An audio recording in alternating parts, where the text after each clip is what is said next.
Ok, ok. Muchas gracias, hermanos, por haberme invitado nuevamente. Eh, Me tocó prepararme rápidamente, eh, pero gracias al Señor tenía el material.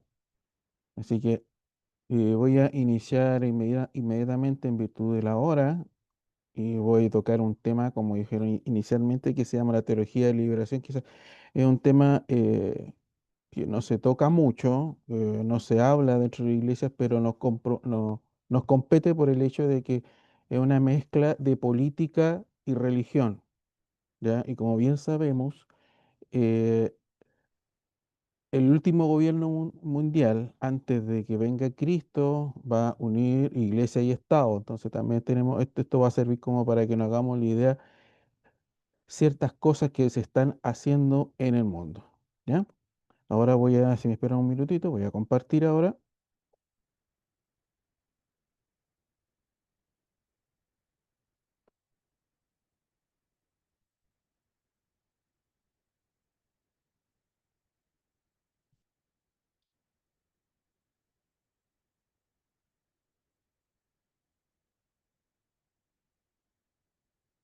Bueno, esa es la diapositiva principal, eh, la teología de la liberación. Y como ven ahí, tenemos un símbolo, ¿ya? Que es una cruz y una hoz, ¿ya? Entonces, ya más o menos se pueden hacer la idea de qué se trata, ¿ya? Como les dije inicialmente, es la mezcla de una visión, ideologías política y la religión. Vamos a empezar leyendo Gálatas 1, ¿ya? Capítulo 1, versículos 6 y 8, ¿ya? Y dice lo siguiente: me maravilló, me maravillo de que tan pronto, abandonando al que os llamó por la gracia de Cristo, os paséis a otro evangelio. No es que haya otro, sino que algunos os perturban, quieren quieren pervertir el evangelio de Cristo. Aún si nosotros mismos o un ángel del cielo os anunciara otro evangelio diferente del que os hemos anunciado, sea condenado. ¿Ya? Con estos versículos en mente, vamos a ver qué es esta teología. ¿Ya? Como dice ahí, es una corriente teológica cristiana, ¿ya? Integrada por varias vertientes católicas y protestantes. ¿Ya? Como dice bien ahí, nacida en América Latina en la década de 1960, tras la aparición de las comunidades eclesiales de base, ¿ya?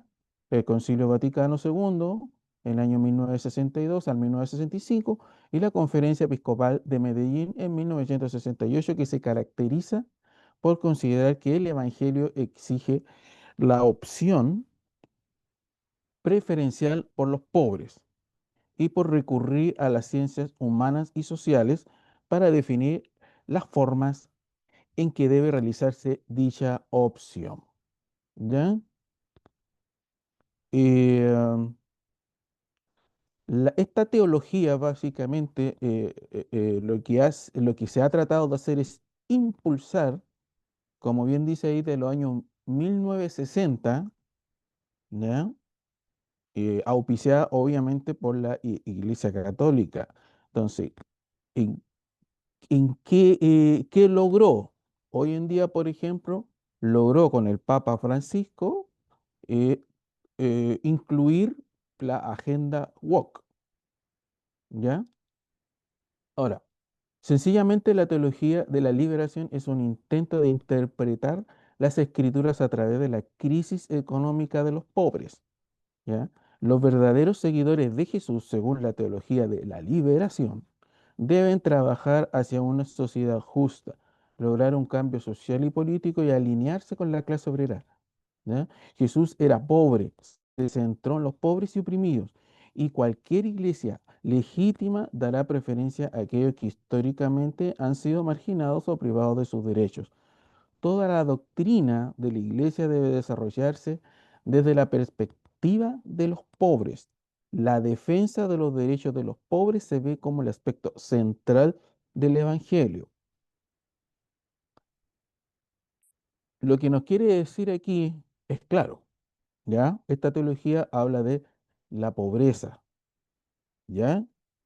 Más adelante veremos qué ideología política también se centra en la pobreza, ¿ya? Y como bien dice, claro, se refería y se centraba en los pobres, ¿ya?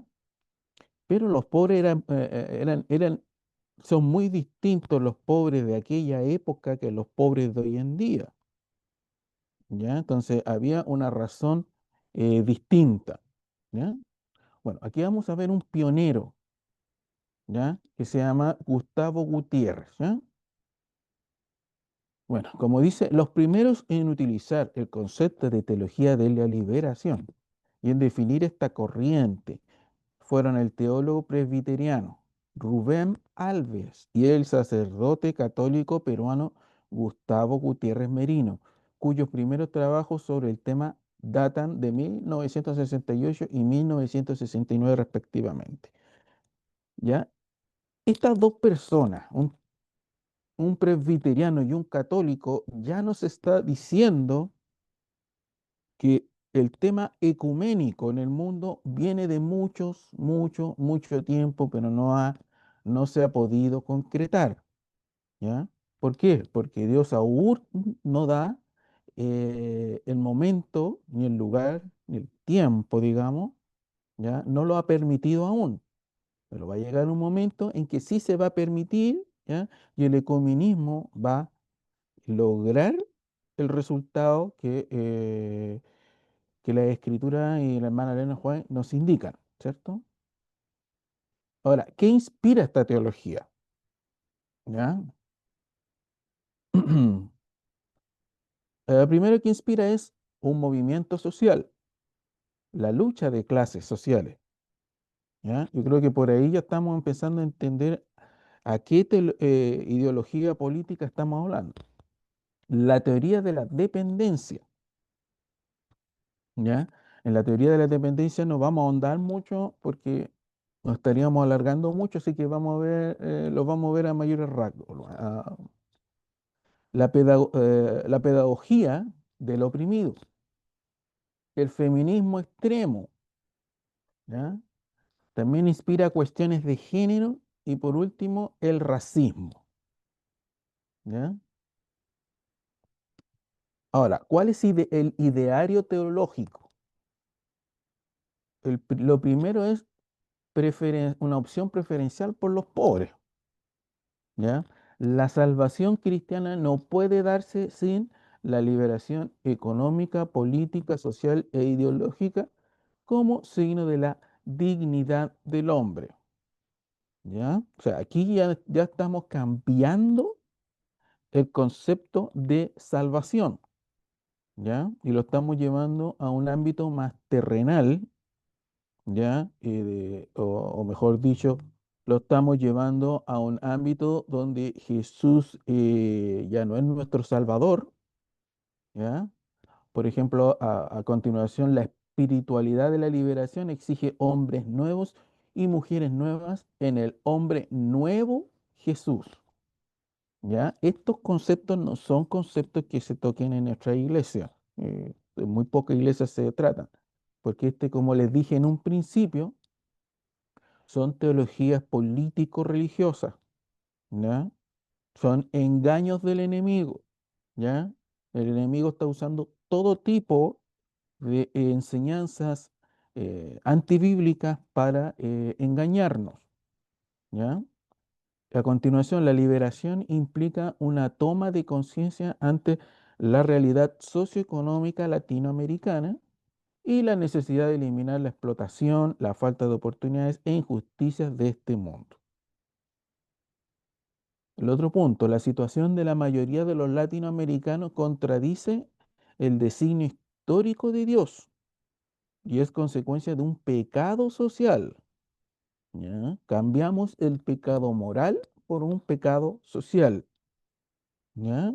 Ahí está, ahí hay otro engaño más, error que nos puede costar a aquellos que creen en este tipo de teología, puede costarle su propia salvación.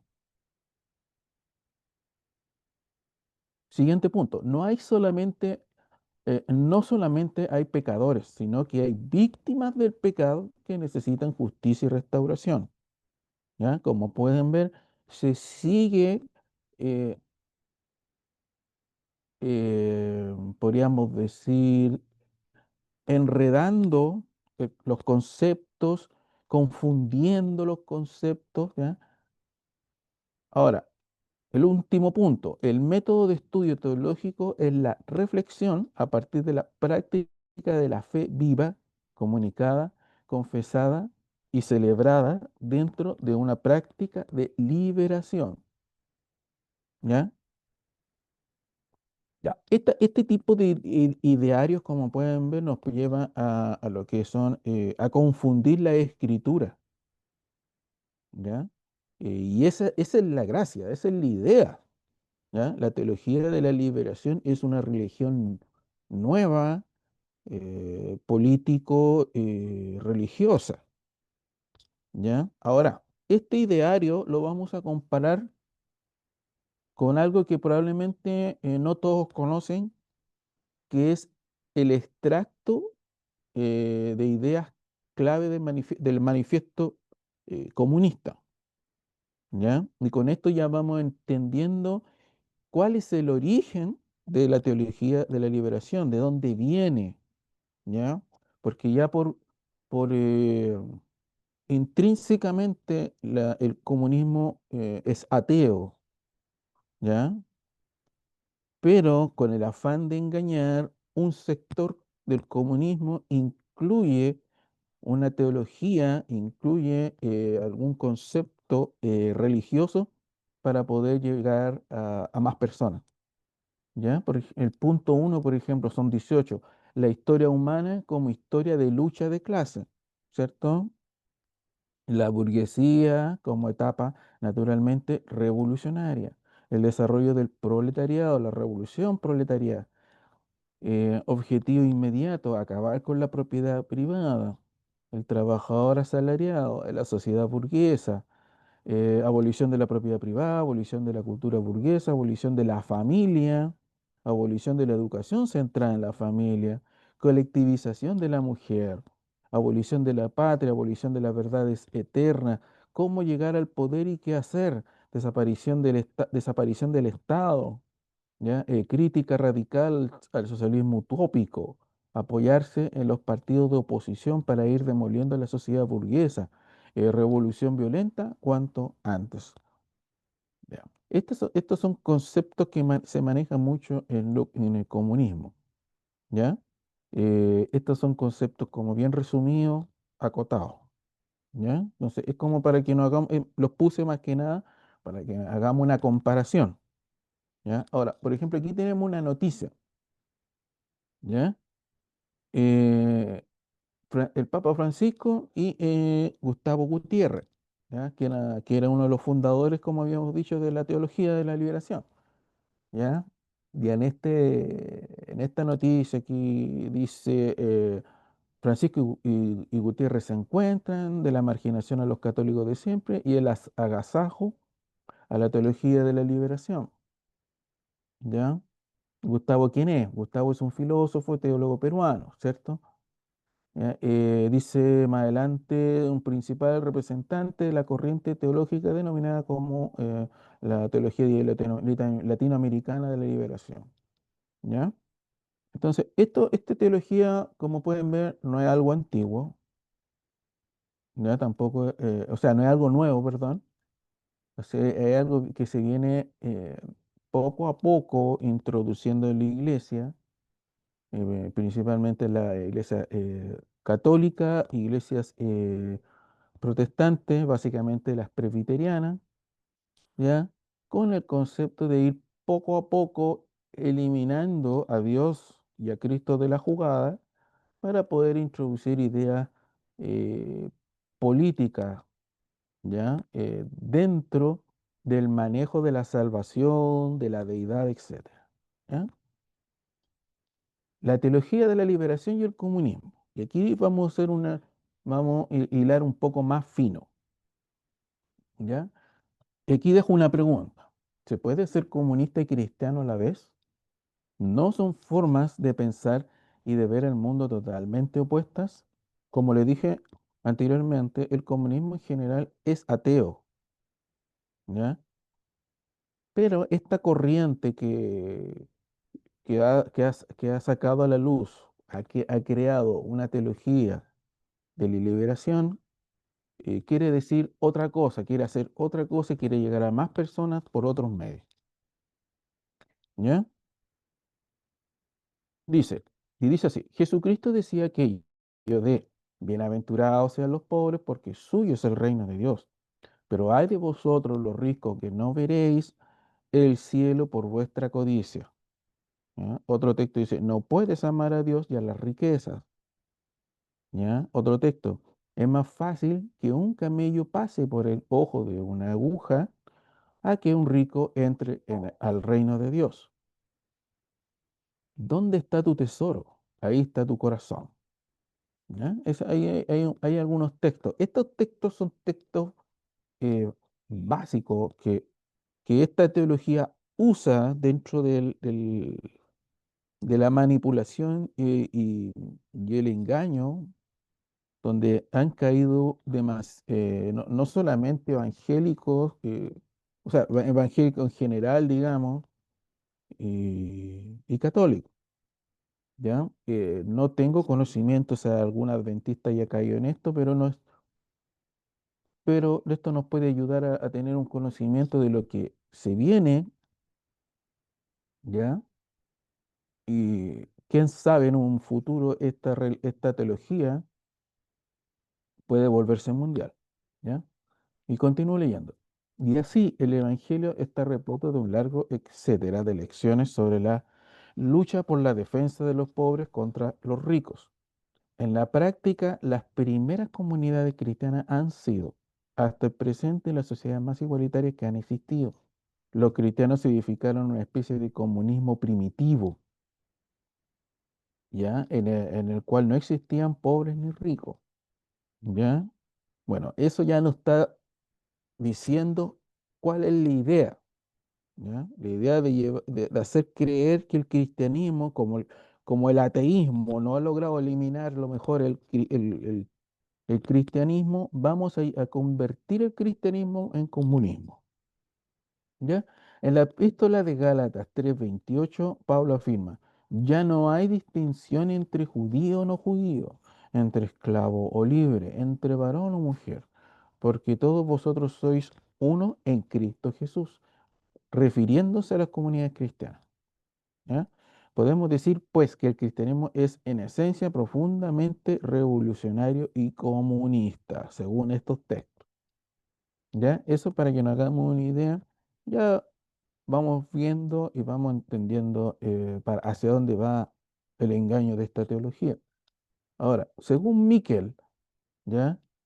¿En qué se parece la filosofía cristiana a la filosofía marxista? ¿Ya? Si bien es verdad que el marxismo forma parte del comunismo en su máximo desarrollo, ¿ya? Entre paréntesis, comunismo científico, eso es raro que sea científico el comunismo, pero bueno, el cristianismo, como he dicho antes, también es comunista. Palabra de este filósofo llamado Miquel, ¿ya? Aunque sea en esencia un desarrollo más primitivo, ¿ya? Sin embargo, a lo largo de la segunda mitad del siglo XX y en la actualidad, podemos encontrar a teólogos que defienden la modernización del pensamiento comunista del cristianismo, ¿ya?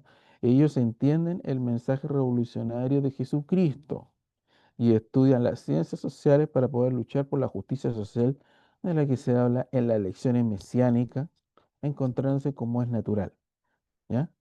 Al método de análisis marxista como el mejor instrumento para estudiar las desigualdades y luchar por un mundo mejor, ¿ya? Como lo hiciera Jesucristo.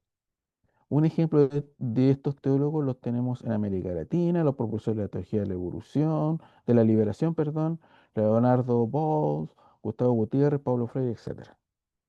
¿Ya? O sea, ya estamos aquí en este texto, Miquel lleva a Jesucristo a ser un revolucionario, ¿ya? Pero no un revolucionario como nosotros podríamos entender, un revolucionario del amor, ¿ya? Un revolucionario que a lo mejor hizo, hizo tantas cosas, o sea, no, lo mejor, hizo tantas cosas por la humanidad, incluyendo sus sacrificios, sus enseñanzas. Pero este revolucionario de los que ellos hablan es un revolucionario que lucha por las clases, lucha por la sociedad, un comunista, lo cual es falso porque Jesucristo no lo era. ¿Ya? Esto es solamente filosofía, eh, tratando de filosofía marxista, tratando de tomar, transformar la fe cristiana en algo que no es. Bueno, ¿y qué dicen los críticos? ¿Ya? Los críticos de la teología de la liberación, ¿ya?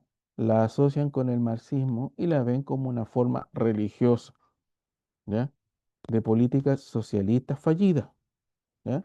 Funcionarios del Vaticano, incluyendo varios papas, han hablado en contra de la teología de la liberación. Las razones de la oposición católica influyen, ¿ya? El énfasis de la teología de la liberación en la práctica sobre la doctrina y su rechazo de la estructura jerárquica de la iglesia. ¿Ya? La teología de la liberación defiende a las comunidades de base que se reúnen fuera de los límites de la iglesia, eludiendo de manera efectiva al clero católico. ¿Ya? Eh, Ahí podemos ver cómo la filosofía crítica, en este caso, acerca de la teología de la liberación, nos lleva a transformar todo lo que es la fe cristiana, ¿ya? Para acercarla a lo que es el marxismo, ¿ya? Ahora, el activismo de la iglesia según esta teología, ¿ya? Los teólogos de la liberación también usan las palabras de Jesús en Mateo capítulo 10:34 para promover la idea de que la iglesia debe involucrarse en el activismo, ¿ya? ¿Y qué dice el texto? Dice, no penséis que he venido para traer paz a la tierra. No he venido para traer paz, sino espada. ¿Ya? Segu- Jesús, según la teología de la liberación, presionó no por la estabilidad social, sino por el malestar social. Si Jesucristo hubiese sido realmente revolucionario, un, un, digamos, precursor de la teología de la liberación, ¿qué hubiese sucedido en su época? En su época, Cristo se hubiese coronado rey, ¿ya? Con pompa, haber destronado a Herodes probablemente, haberle hecho la guerra a los romanos, pero él, Cristo, no es un revolucionario como lo pinta esta teología, ya que intenta tergiversar quién es realmente Jesús. El texto no he penséis que he venido para traer paz a la tierra, no he venido para traer paz, sino espada. ¿A qué se refiere? ¿Ya? Quiere decir que se refiere básicamente a cómo los cristianos iban a ser perseguidos, ¿ya? Cómo aquellos que no comparten el Evangelio de Cristo iban a asesinar, iban a censurar, eh, perseguir, valga la redundancia, a todo aquel cristiano que profesase. Ya vemos cómo los mismos el Sanedrín mismo, después de haber muerto Cristo, comenzaron a perseguir, a perseguir y a perseguir a los cristianos, ¿ya? Con la ayuda de los romanos. Ahí ya estamos viendo un preludio de lo que es la unión, ¿ya? Iglesia y Estado, ¿ya? El Sanedrín y los romanos, ¿ya? La misma unión que antes de la venida de Cristo se va a dar, ¿ya? Logrando lo que es el último nuevo orden mundial. O bien dicho, no último, un nuevo orden mundial, sí, porque el último orden mundial lo va a imponer Cristo, su reino, su reino de amor, de paz, libre de pecado, libre de toda maldad.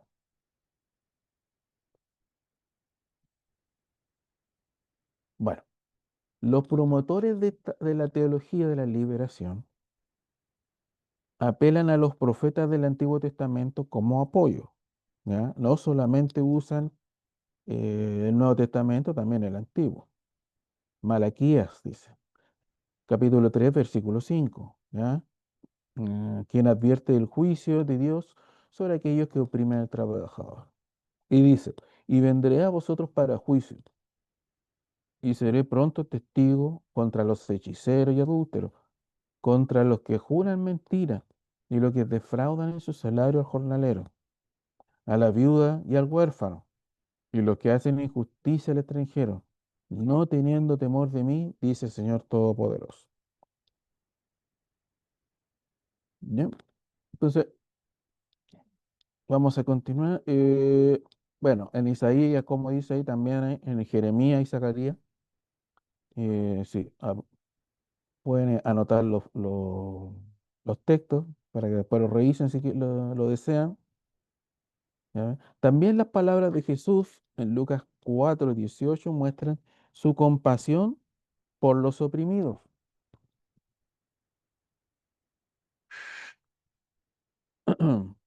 El Espíritu del Señor dice, está sobre mí, por cuanto me ha ungido para dar buenas nuevas a los pobres. Me ha enviado a sanar a los quebrantados de corazón, a pregonar libertad a los cautivos y vista a los ciegos y a poner en libertad a los oprimidos. ¿Ya? Por lo tanto, aquí vemos con este último texto un concepto claro de la visión del Señor acerca de los pobres. ¿Ya? No es una visión política acerca de ellos, sino que en amor, ¿cierto? Ayudarlos, ¿cierto? A la gente, a las personas pobres hay que apoyarlos, ayudarlos. eh, Obviamente, uno les ayuda a estas personas pobres siempre y cuando ellas también tengan la voluntad de salir adelante. Porque si es todo lo contrario, estaríamos perdiendo el tiempo y no es la idea, ¿ya? Hay que recordar que hay personas que sí necesitan y están dispuestos, así que es mejor enfocarnos en aquellas personas, ¿ya? Aquí tengo otro texto más. He aquí un ejemplo de cómo la teología de la liberación ve la escritura a través de la lente de los pobres e indefensos, ¿ya? Lucas dice, capítulo 1, 52 al 53. María alaba al Señor diciendo, quitó de los tronos a los poderosos y exaltó a los humildes. A los hambrientos colmó de bienes y a los ricos envió vacíos. ¿Ya? Como dice a continuación, según la teología de la liberación, María expresa la alegría de que Dios ha liberado a los materialmente pobres y ha alimentado a los físicamente hambrientos, a la vez que ha derribado a los materialmente ricos. Él es un Dios, en otras palabras, que favorece a los indefensos sobre aquellos que son ricos. Bueno, ahí nuevamente vemos cómo se inyecta en ideología política marxista para tergiversar este texto bíblico, ¿ya? Porque aquí estamos hablando de una separación del materialismo, ¿ya? Para enfocarnos en nuestro lado espiritual, no en quitarle al rico y que el pobre dárselo al pobre, sino que no es así, no es así. ¿Ya? El texto nos habla exclusivamente de un valor espiritual, ¿ya? De dejar los bienes materiales de todo tipo, ¿ya? Como dice una escritura, hacer riquezas mejor en el reino de los cielos, ¿ya? Pero no es lo que ahí insinúa, que Dios favorece a los indefensos sobre aquellos que son ricos. Esto quiere decir, si lo llevamos a nuestra teología cristiana, que los ricos no tienen posibilidad de ser salvos. Y eso es falso. Todos tenemos derecho a ser salvos, ¿ya? Para ello tenemos que creer, arrepentirnos y pedir perdón, como bien saben. Ahora, vamos a ver los errores, ¿ya? Perniciosos de esta teología, ¿ya? Pero esto, bueno, según la mirada de la visión, según la mirada católica, ¿ya? Esta es la visión más conservadora.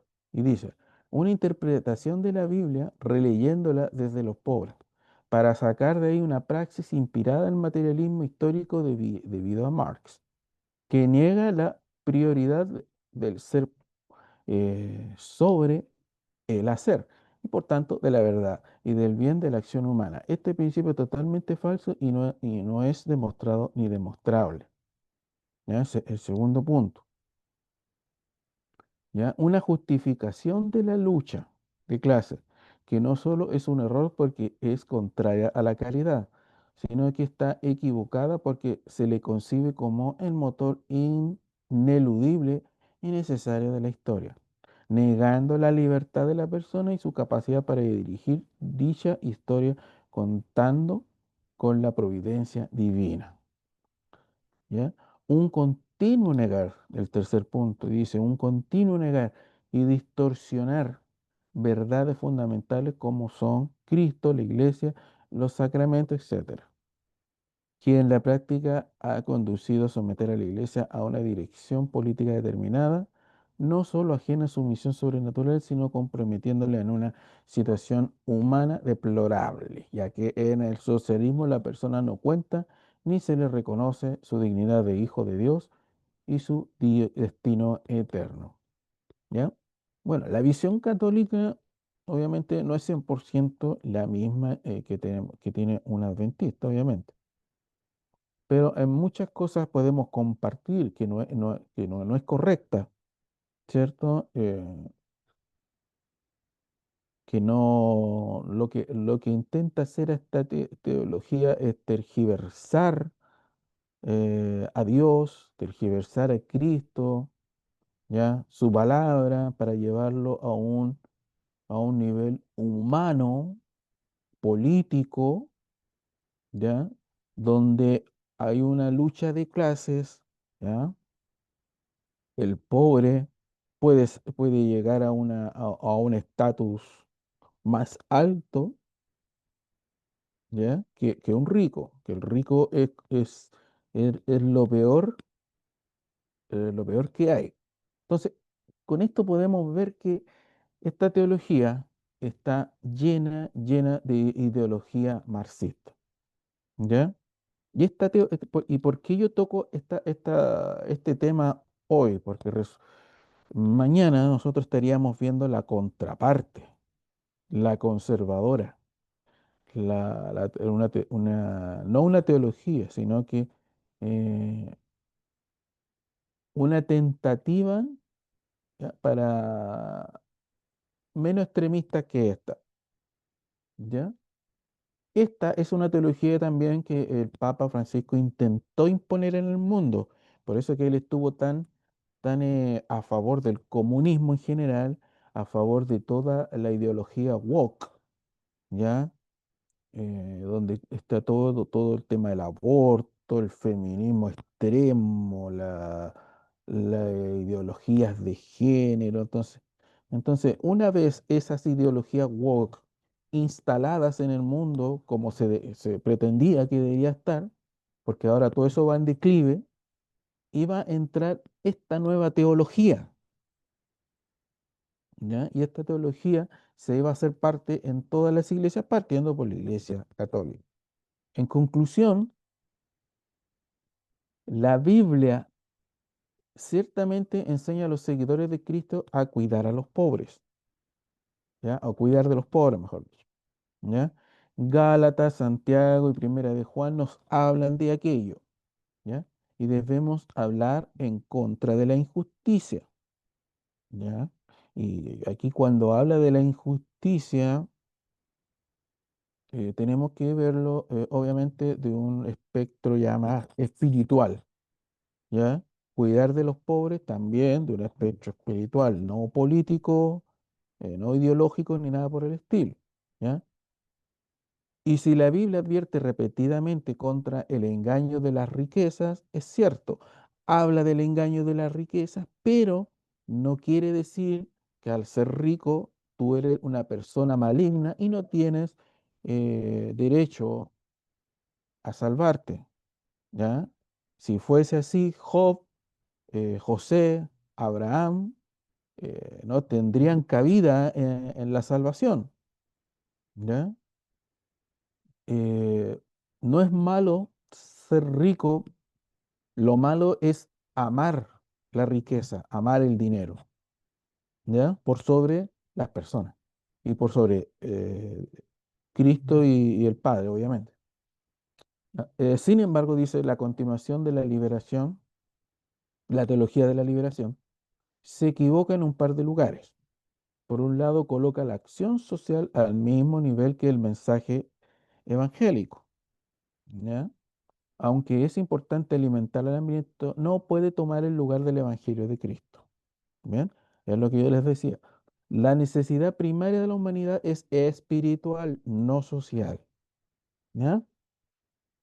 También el Evangelio es para toda la gente, incluyendo a los ricos, como se lo había dicho anteriormente. Los que visitaron al niño Jesús fueron pastores y reyes magos. Ambos grupos fueron bienvenidos. Asignar un estatus especial a cualquier grupo como preferido por Dios es discriminar, algo que Dios no hace, ¿ya? Bueno, y ahí te pueden ver los textos que hablan sobre ese tema. Si ustedes dicen, ¿dónde dice que Dios no discrimina? Pueden ver en Hechos, ¿ya? Em, Lucas 2 nos menciona acerca de que todos somos salvos, entonces ahí también podemos nosotros cerciorarnos de ese tema, ¿ya? A continuación dice, Cristo trae unidad a la iglesia, no división por razones socioeconómicas, raciales o de género, ¿ya? Y ahí en Efesios 4:15 podemos ver ese tema. Ahora, yo con esta conclusión termina mi presentación, ¿ya? Pero no sin antes hacerle un llamado a tener los ojos abiertos, la mente enfocada, porque se vienen engaños, engaños muy fuertes, muy potentes, ¿ya? Eh, tenemos que agudizar nuestros sentidos, mirar a Cristo, ¿ya? Porque tanto esta teología eh, como tantas cosas que están sucediendo hoy en día en el mundo, ya son el deterioro, ya predicho en la profecía. Todo se viene abajo producto del pecado. ¿Ya? El pecado ha hecho en la humanidad un tremendo vacío entre el Señor y el ser humano. Nosotros como adventistas que tenemos el mensaje, ¿ya? Que somos una iglesia profética, ¿ya? Tenemos un mensaje muy importante que dar, ¿ya? No nos debemos dormir, no nos debemos quedar sin hacer nada. Debemos ser eh, inteligentes, que Dios nutra nuestra mente, que podamos ser capaces de diferenciar, ¿ya? Entre lo bueno y lo malo, ¿ya? Porque el mundo en general no hace diferencia, no entiende cuál es la diferencia, ¿ya? El adventista tiene esa capacidad, pero esa capacidad se logra con mucha oración, estudio de su palabra, estudio de los escritos de la hermana Elena de White, ¿ya? Y sobre todo enfocar cada uno de nuestros sentidos en todos y cada uno, valga la redundancia, de los sucesos que están aconteciendo en este tiempo, ¿ya? Con esto termino esta presentación. Espero que le haya sido de bendición. Espero también que haya sido, si bien había mucho texto, se haya entendido. Y bueno, a continuación, si tienen preguntas, me las pueden hacer. Gracias.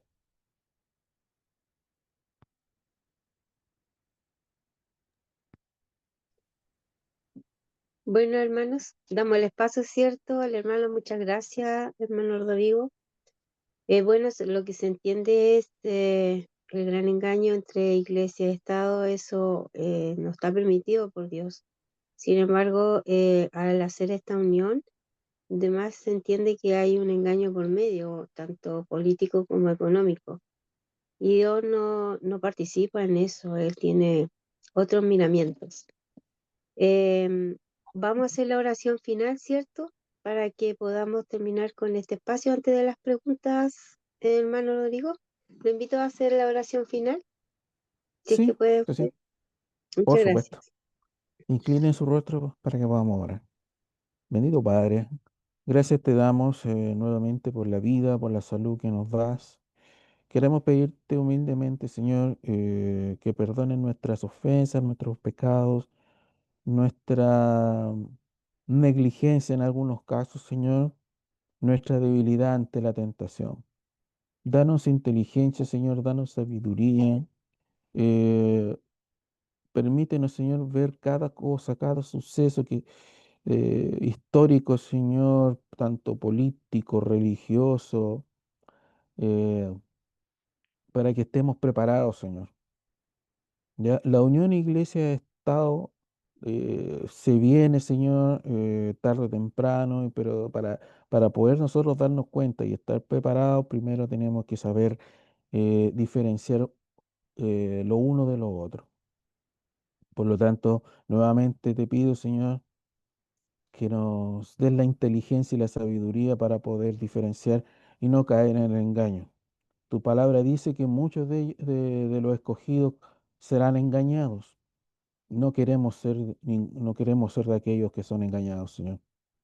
¿Ya? Te pedimos misericordia y perdón por nuestros pecados, Señor, y que todo lo que hagamos sea conforme a tu voluntad y no a la nuestra. Te pido también que bendigas a todos y a cada uno de los hermanos que se dieron un tiempo para escuchar esta presentación. Te pido una enorme bendición para ellos, cuídalos y líbralos de todo mal. Te lo pido todo esto en el nombre de Jesús. Amén.